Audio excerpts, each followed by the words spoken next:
किसान का लोन माफ करें। आज उस चीज को दोहराने के लिए मैं आपके सामने गंगा जल की सौगंध खाता हूं। आप लोग भी उठाइए कि 10 दिनों के अंदर किसान का ऋण लोन माफ करने का काम कांग्रेस पार्टी वादा करती है, गंगा मैया का कसम खा के। अपने घोषणा पत्र के एक बिंदु में किसानों की कर्ज माफी की घोषणा में की थी। उसके लिए हमने कहा था कि 10 दिन के भीतर किसानों की कर्जा माफ करेंगे, हमारी सरकार बनेगी। उसके लिए हमने गंगा जल को हाथ में उठाया था और बाकी जो हमारे बिंदु हैं उस पर भी सरकार हमारी काम कर रही है।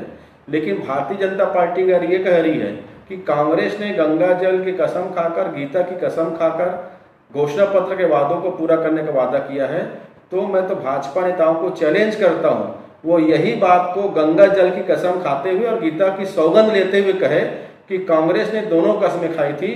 क्योंकि भारतीय जनता पार्टी झूठ बोलने की आदी है, झूठ बोलने के साथ साथ 420 करने की आदी है उनकी। वो कभी गंगा जल की कसम नहीं खाएंगे, कभी गीता की सौगंध नहीं खाएंगे, क्योंकि उनको पता है कांग्रेस ने सिर्फ किसानों कर्ज माफी के लिए गंगा जल को हाथ में उठाया था। मैं कर रहा हूँ, मैं तो चैलेंज कर रहा हूँ डॉक्टर रमन सिंह जी को, नेता प्रतिपक्ष नारायण चंदेल जी को, अरुण साव जी को और तमाम भारतीय जनता पार्टी के नेताओं को कि वो भी गंगा जल की कसम खाए, गीता की सौगंध खाए और कहे कि कांग्रेस ने गीता और गंगा जल की कसम खाकर तमाम घोषणा पत्र के बिंदुओं के वादों को पूरा करने का काम किया था। मैं तो चैलेंज कर रहा हूं सबको। मुझे लगता है कि ये कौन सा सिस्टम है कि एक वादा गंगा जल हाथ में लेके बाकी वादे ऐसे ही। तो ये तो कांग्रेस को खुद को स्पष्ट करना पड़ेगा कि क्या वो एक ही वादे के लिए कमिटेड थी, क्या वो एक ही वादा पूरा करना चाहती थी, ये कांग्रेस को स्पष्ट करना है।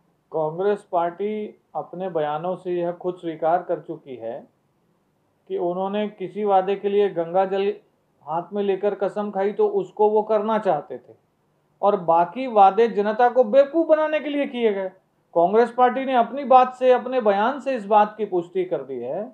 जब भी घोषणा पत्र में कोई बात कही जाती है तो हर पार्टी उसके लिए कमिटेड होती है।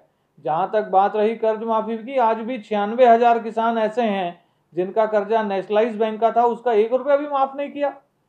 शराबबंदी का वादा प्रमुखता से इनके घोषणा पत्र में है, बेरोजगारी भत्ते का है, महिला सुरक्षा का विषय है, फूड प्रोसेसिंग यूनिट की बात कही थी, संपत्ति कर हाव की बात कही थी।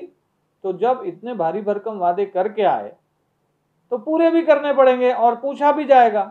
और नहीं कर रहे हैं तो चौक चौराहे पर आ जाएं, एक बार सभी प्रेस को बुलाएं, जनता को बुलाएं और कह दें कि हमने जो वादे किए थे वो हमने ऐसे ही कर दिए थे, हमको पूरा नहीं करना था। 2018 के चुनाव के पूर्व में एक कांग्रेस ने अपने घोषणा पत्र में घोषणा करी थी और उस पर घोषणा में RBS सिंह करके कांग्रेस के प्रवक्ता हुआ करते थे, जो वर्तमान में भाजपा में शामिल हो चुके हैं। उन्होंने सार्वजनिक तौर पर रायपुर में प्रेस कॉन्फ्रेंस करके हाथ में गंगा जल लेके ये कसम खाई थी कि 10 दिन के भीतर छत्तीसगढ़ में जो भी किसान कर्जारत हैं उनके कर्जे की माफ़ी की जाएगी।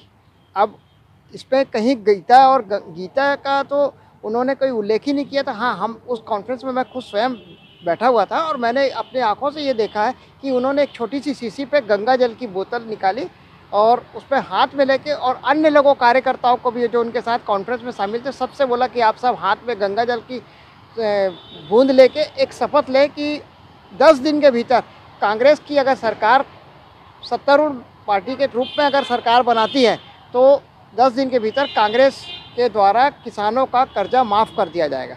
अब देखिए, झूठ का अगर प्रामाणिकता बीजेपी पेश क्यों नहीं कर रही है कि अगर उनके पास कोई प्रामाणिकता है कि हाँ इन लोगों ने गंगा जल लेके ये शराबबंदी है और अन्य जो मामलों को लेके जो कसम खाई थी, हाँ गंगा जल की कसम खाई थी।